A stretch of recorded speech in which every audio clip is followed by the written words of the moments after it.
Hello everyone, it's 10 Types, and today we have some more new card reveals. I am yet again on the website PokeBeach, which has a lot of new card reveals. There are a lot of other sources. I don't think this is the direct source, although I'm not entirely sure where it's from. I think it's from a Japanese website, potentially the official Japanese Pokemon website.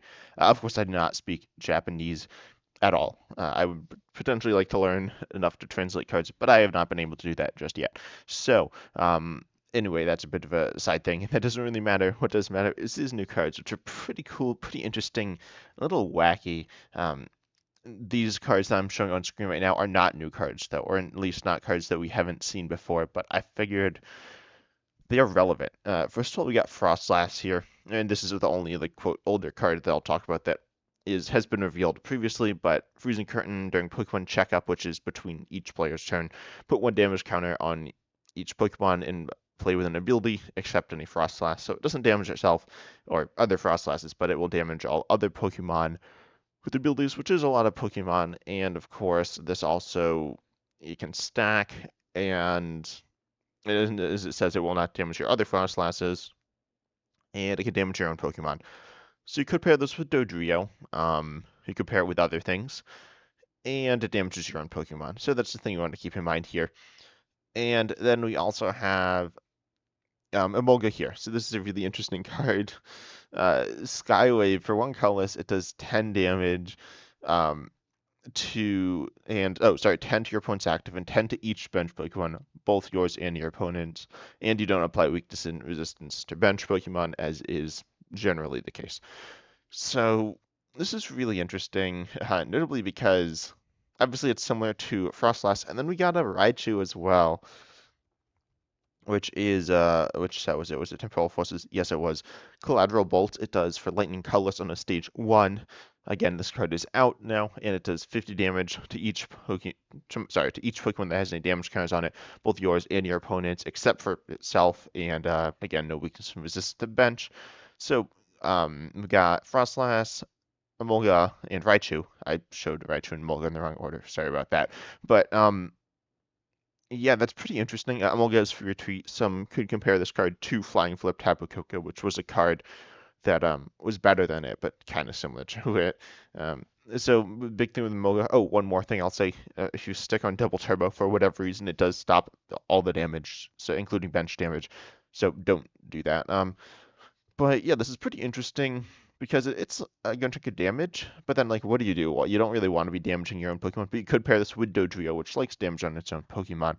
But of course, we do have a partner for it in this new Aggron, Angry Slam. I guess I'll talk about Guard Claw first. 120 for Metal Colorless, and during your opponent's next turn, it takes 50 less damage from attacks. Oh, also, the reason I didn't cover these earlier. One, um, they're not like insanely cool cards. They are cool, but it's only a few.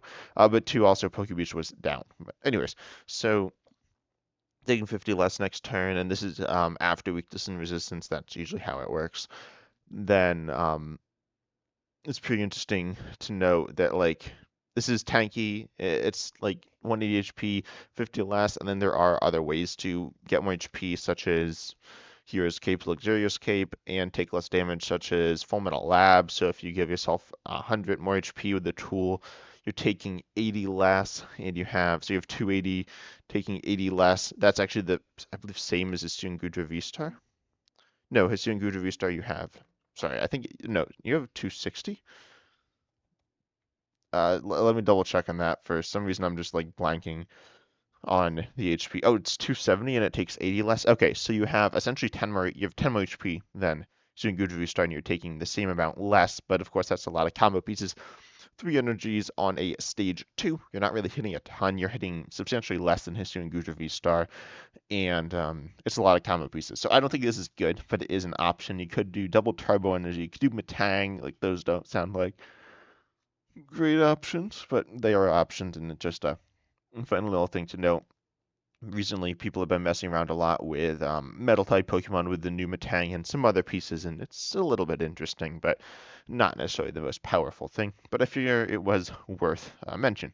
But then we do have Angry Slam here. For one metal, 50 times multiplier. It does 50 for each of your Pokemon that has any damage cards on it. Obviously, this has synergy with Molga. It does have synergy with these other Pokemon as well that can damage yourself or damage themselves, which is kind of interesting. This doesn't seem very powerful, but it's not terrible. I mean, I guess it could do 300 for one metal on a stage 2, which is kind of insane. It seems obviously kind of awkward to pull off. You can use Frostlass. Laron and Aaron don't have abilities. Is there another Aaron? I think there is one in standard. Uh, yes, although not from the set that I thought. Um, so yeah, I thought there was a Silver Tempest Aggron, but it looks like there isn't. I don't even know what Aggron this is, to be honest. Oh yeah, it's this one. This one is not very good, but not complete trash. And then Laron. Let's find this. Yeah, okay. No abilities, so you can't damage yourself with Frostlass, which isn't exactly ideal, but I don't know. Again, some other weird stuff going on. Um, there are lots of ways to damage your own Pokemon. There's Gengar, which damages itself. There's Damage Mover, which will move damage around on your side of the board. Wait, no, Damage Pump. Damage Mover also does that, but is different. There's Damage Pump in Standard to move damage around. With Gengar, you can get damage on a bunch of your Pokemon. We've seen this with the Zoroark V-Star. Is this the same attack? I think it is. So that's kind of interesting. Um, yeah, it is the same damage output, and Hisuian Zoroark V-Star was decent. Of course, the big issue with Aggron here is it's a stage 2, but the energy cost is easier. It's a single prizer, a lot of different things going on here. I don't think this card's complete trash. I thought Hisuian Zoroark V-Star was going to be better than it was, notably as it was in a time when it could essentially one-shot everything. It ended up not being that good, although it wasn't terrible. I'm not entirely sure how to if I were to like give this card a grade, I don't know what I'd give it, but that's not today's video. I think this Aggron's pretty interesting though. Both attacks are actually useful.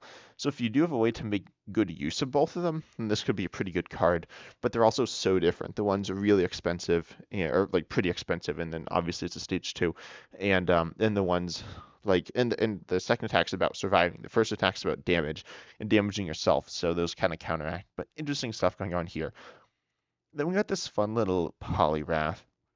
And oh, I guess I could have pulled up. Someone mentioned Palafin, so maybe I'll mention that. But Poliwrath here, jumping uppercut for 2 colorless on a stage 2, and you do have 170 HP, again, pretty high. Um, I honestly don't know what the Poliwrath HP usually is. Why is my um, internet so slow? Oh, okay, it's like just a little higher than average. Um, honestly, I feel like Poliwrath's a pretty forgettable Pokemon, although maybe not. Anyway, so. First of all, you have hypnosis, sleep for one as well. That's like a thing. I'd say it's fine, but you probably never use it because you probably don't play water energy because it's too colorless. But then you have jumping uppercut 120. You can do 120 more damage, and if you do shuffle this Pokemon and all cards attached into your deck, that's I was gonna say that's 240 damage. Realistically, it's 220 if you have a double turbo on. But that's pretty interesting. Obviously, that's not like it's a good chunk of damage, but it's not like insane. It's not one. I guess it's one-shotting a lot of EXs, but not all of them, unfortunately. It's not one-shotting something. I don't know. I can't think of any off the top of my head. It one-shots most of them. It doesn't one-shot Roaring Moon. There are a few it doesn't one-shot, but it's pretty good. Of course, then the issue is that it's a stage 2 that takes a lot of resources. Arguably a rare candy every turn. In addition to the normal setup, but it is hit and run. Of course, we haven't seen good hit and run lately, partially because we haven't seen amazing targets to hit and run into. I'll talk about that in just a second, but also because we haven't seen good hit and run Pokemon. In my opinion, the best hit and run combo in the game is, and I think I played against it like literally once or twice. It's Hitmonlee. Where is that? Hitmonlee from 151, which is 10 to each your opponent's Pokemon, and then you switch it with the bench, so that's the hit and the run, and then you have Ting-Lu, EX, I should say, which, oh, this is not the right art, that's fine.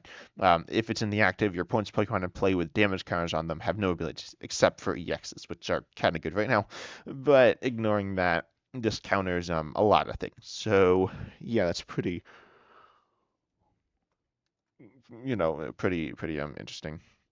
So, excuse me. I think that like hit and run combo is kind of interesting, but obviously people aren't playing it. Outside of that, Mimikyu. Oh, there's like some psychic Pokemon. I think it was Hatterene V. Does this like rotate? Yeah, people have played this in hit and run, but it's not very. It's just like hit 80, right? So this is pretty interesting. It's a lot of damage, but it's a lot of setup. If you've ever played Elgium, how do I spell this? Elgium, from I think it's I don't remember what set. Oh, Unified Mind sounds about right. Behem. I always get these two confused.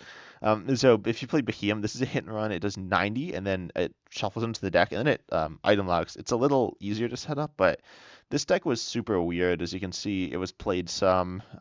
Limitless's database is far from complete. I'll say that. So it is missing a lot of data. I guess it was a weird time period, obviously, but anyway, so obviously this card is a card. It's not the same because it item locks and it doesn't do as much damage and it's a stage one, but I think it's kind of similar where it's like awkward to set up, but you do have good value, and I think Poliwrath could play kind of like that. It's really interesting. The best walls are Mimikyu, Fluttermane, Klefki, and you could send up some like super big basic and like penny it. Or you could even set up like a stage one or stage two. I wouldn't do a stage two. That seems like it won't work well. But you could send up could do Wigglytuff, I guess. Wigglytuff EX. I honestly don't know the highest HP basic in standard right now. Um let me quick find that. I imagine it's gonna be EX base. Why is this like so hard to search? I always maybe it's not that hard to search. I'm just bad. But so there are some like high HP basics. It might be like it might be Great Tusk. Oh, that'd be terrible because you'd like mill yourself. There are obviously like Raging Bolts high and yeah, I think it's Great Tusk. Oh, and then there's the other Great Tusk. Yeah, you probably send that one up. There's Cloth EX as a walling option. Oh, one thing I didn't mention, you could send up Pokemon such as Iron Valiant EX or more interestingly, Palafin EX, which, or no, Single Pros Palafin, just switch into Palafin EX. There are lots of Pokemon, or a few Pokemon, with switch in abilities. So if you switch into them, then you get to also go ahead and have that ability trigger. So that's pretty interesting. Um, yeah, so you could do that with like Iron Valiant EX to get some extra damage, which is kind of fun. Uh, that's all the cards I have for today, though. I'm interested in hearing your thoughts down below. I think they're kind of cool, kind of weird. I don't know if they're good. I don't know if they're bad. I think they have potential, though. They don't look like prototypical typical good cards, but they have some serious potential. And I'm interested in hearing your thoughts down below. And as always, I'm excited to see you in the next video.